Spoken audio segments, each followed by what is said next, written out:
win. The thing is like India and England have played two away series each under the World Test Championship. Australia, on the other hand, have played only one away series under the World Test Championship. Yet they could qualify for the final. As a cricketer, like, what kind of a change would you like to see under the World Test Championship if there is an excitement?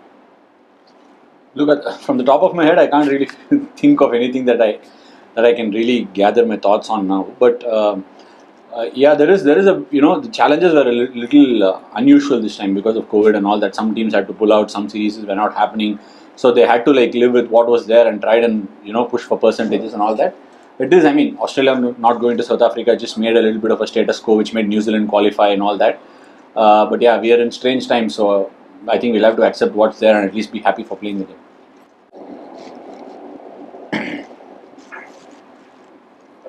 I wanted to ask you, like, talking about the track where Indians showed much more superior skills.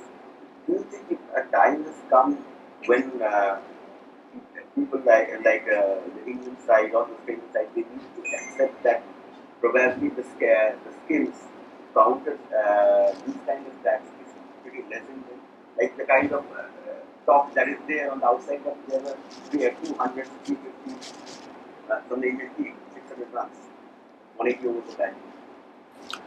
No, look, I think it's us who are getting bothered by all these. I mean, everybody is entitled for an opinion.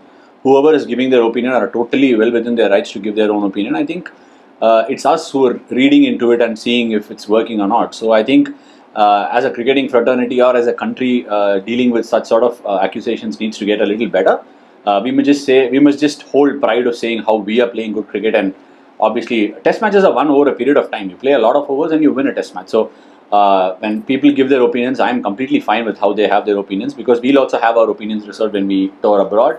But we don't complain or crib, or we just get on with it. And I've never seen any of our greats, be it our coach Ravichandran or Sunil Gavaskar. They've been on lots of tours.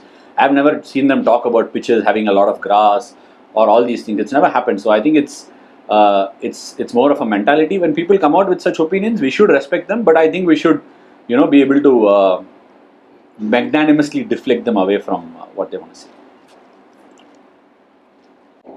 Yeah, Ashwin, last time, I mean, the last match that we went to, your captain, Virat Kohli, and you yourself talked about the ball, SG ball, where there's reservations about seams, it's seam. But do you think that the ball in this match has held well? Obviously, England did not bat that long.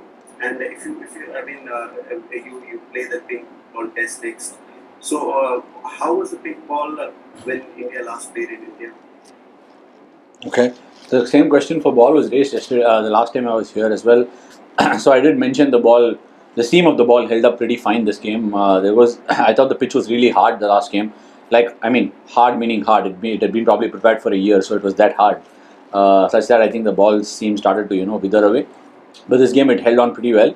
And your question on the pink ball, last time when we played Bangladesh, the test got over in a couple of days.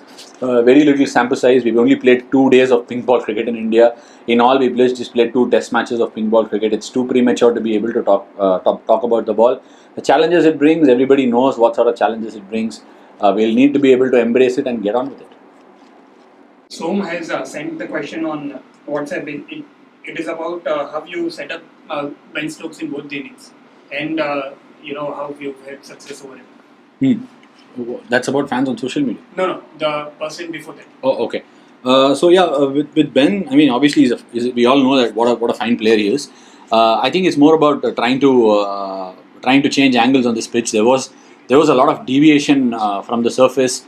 If you saw through the game, it was not like some amazing balls got the wickets. It was more the balls that followed it, or the mind games that were being played. And when people wanted to stay positive and play their shots and also have a game plan, things were working fine. So you had to change angles to try and create an edge. There was massive deviation. Some of the balls, the ball was just dying on the batsman and going straight on. So we had to be a little creative. So both the innings with Ben, the first innings I wanted to push the ball a little up so that I could get him to play an aggressive shot. This innings also I tried to get him to drive, but he was just trying to defend a lot.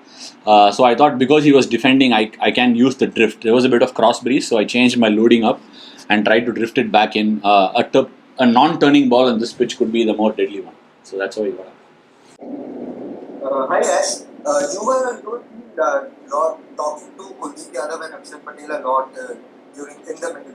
So what was the conversation about and how did you cope up with the inexperience they had? Kuldeep obviously was playing after a long time. So how did you cope up with that and how was it to bowl in tandem with the likes of Akshay and Kuldeep? See, look, I mean, Jaddu is a massive presence in the team, right? And I've been playing with him for years now. It's we haven't played without each other in India for. I mean, I don't know how many test matches we played before this without each other. But I thought Akshar bowled beautifully. Even in the first innings, he was pretty good.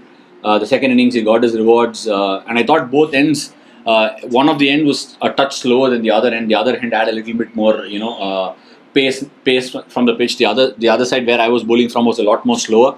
So we believed Kuldeep might be effective from the other end, and I thought Kuldeep bowled beautifully today. So it's only a matter of sometimes when you're bowling as a spinner after a long time and you're wanting that confidence to get an early wicket is always very important. And the moment he started to get the batsman driving, he was going to be a handful on the surface. So I thought he bowled very well, and Akshar, he did his role. I mean, it didn't look like he was. It just looked like he was there. It was not like he was under pressure or he wasn't ready or anything. He just played his role to perfection. He just turned up like how he turned up for a first class game and bowled beautifully. Hi Ashwin, Rishabh Pant's keeping in this test match, I mean the way he has been improving as far as wicket keeping is concerned. From a spinner's point of view, it must be the way he stumped, and Lawrence also he was completely unsided. It must be giving the bowlers a comfort level to try more things with him standing behind the stumps, isn't it? Okay, I didn't think I would say this, but I'm coming out and saying this now. Because you asked this question, I couldn't think of anything else. About 2 months ago, we had a cricketer called Cameron Green who made his debut for Australia. And even before he made his debut, everybody said he's the next big thing. And as he was playing, I think he got 150 in the entire series. I don't think he got a wicket through the series. But how much he was built up and how much confidence he was being given in Australia made me reflect back and think about how we as a community treat our cricketers when they come through, the young ones. It gave me a massive perspective. Rishabh Pant is an excellent cricketer. There are many more excellent cricketers who are there in the squad and are outside the team scheme as well. They are all excellent cricketers.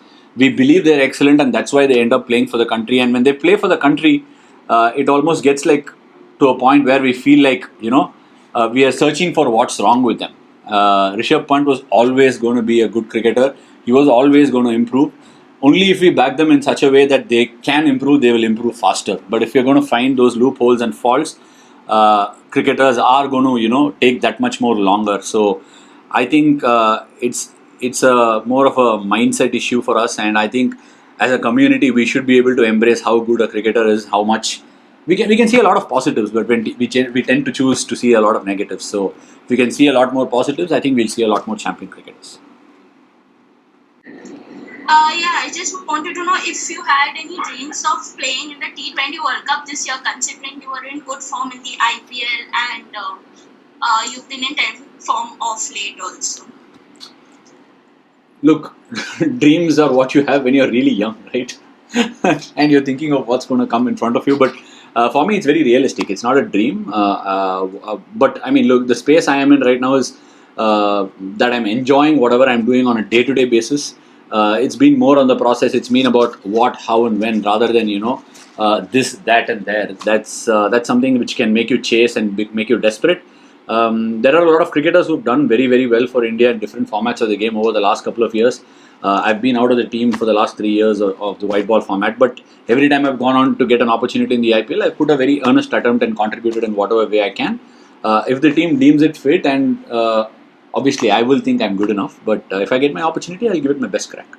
The final question from Ankita Kriklu. She says a lot of controversies were heard about the pitch, but you seem to play an outstanding innings on this pitch, and Virat supported you really well. What was the conversation going on between the two of you at that time?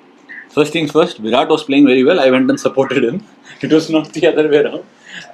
Look, I think he was showing a lot of steely resolve in terms of defending and all that. So from my side, I just wanted to go out there and carry out the plans I had in my head. However, I had practiced for getting into this game, expecting what the pitch might offer to the bowlers. So, and also the way I bowled and saw the pitch for a couple of days, I thought this is the way to play on this pitch.